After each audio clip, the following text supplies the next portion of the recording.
First, new information about the man charged with using a meat cleaver to murder a mom and her 4 little children. Take a look at this. What do you have to say? The 25-year-old seen leaving the Borough Park station Sunday sporting a police jumpsuit in exchange for the bloody clothes detectives say he was wearing when he was arrested.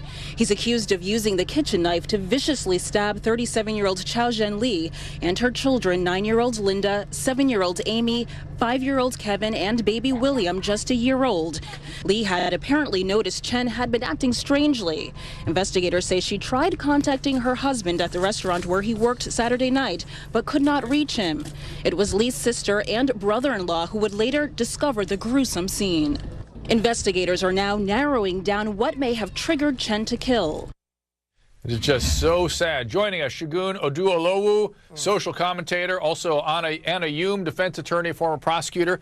I've got HLN host Lynn Barry and Brian Copeland, KGO radio talk show host, author of Not a Genuine Black Man. Lynn. So he was stewing about that. There's a witness who said that he threatened to kill her.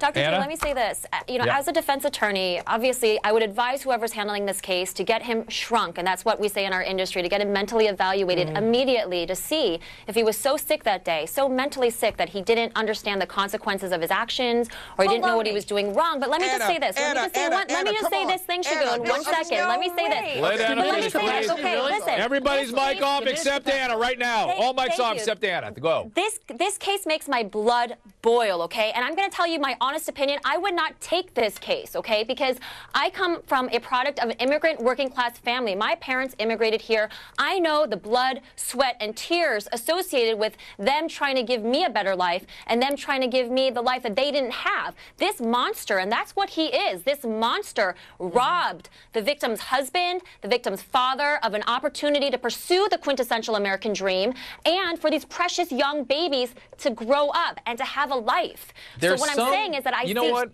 I want to say something, though. Shagun is onto something. There's some sensibility that gets violated by someone. I don't care in what condition they're in.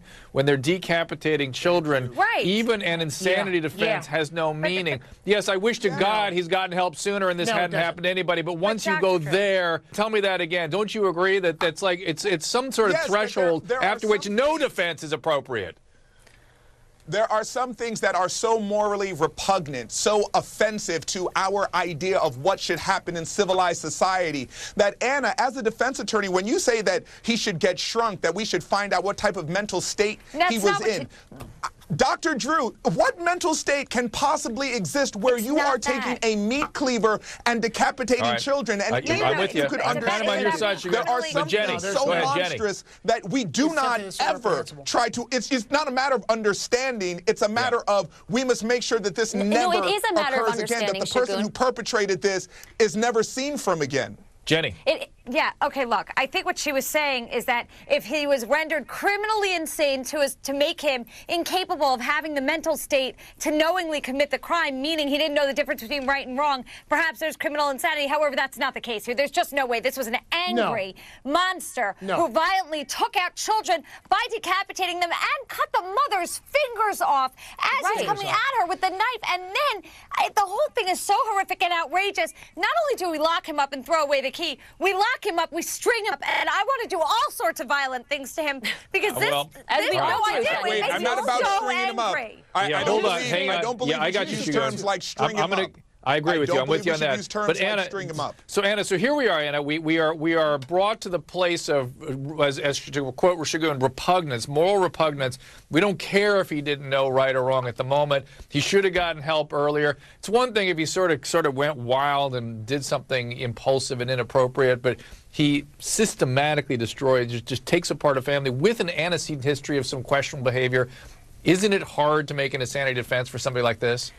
Well, not necessarily, Dr. Drew, because I think that that's where the doctors come in. And there is a difference. Jenny's right. There is a difference between the moral liability and the legal liability here. And once the doctors evaluate him, and if they really can say that at that time he didn't know the difference, Dr. Drew, then there could be a potential not guilty by reason of insanity defense. Now, it's not easy. Let me just say, in New York, in the last decade, there were 6,000 murders, and only 7 were successful with respect to that defense. So I'm not saying it's easy. But this is a question I have for you, Dr. Drew. Now, what if he didn't come to America? What if he was in China? Do you think he's a ticking time bomb? Do you think that something like this was capable of happening, that he had some violent tendencies that just went unnoticed, that he could have done something there? I mean, is it a matter of circumstance here that this family was so victimized by this monster? Or do you think this could have happened? Why are we trying to understand a monster?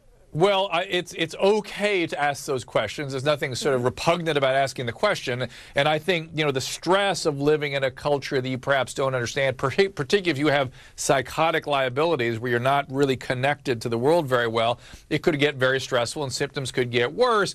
Therefore, these folks should have helped this guy either go back to a culture where he could maybe do a little better, or we get him some help. But of course, he's undocumented. It's so complicated to get somebody like this help because he's afraid he's going to get deported if he goes to try to get help. So we failed on many levels on this one. But I think I am in Shagun's court on this, is that it goes to a threshold that defies conversation. I'm going to get a behavior bureau together here to take a closer look at this guy, see if they feel any differently.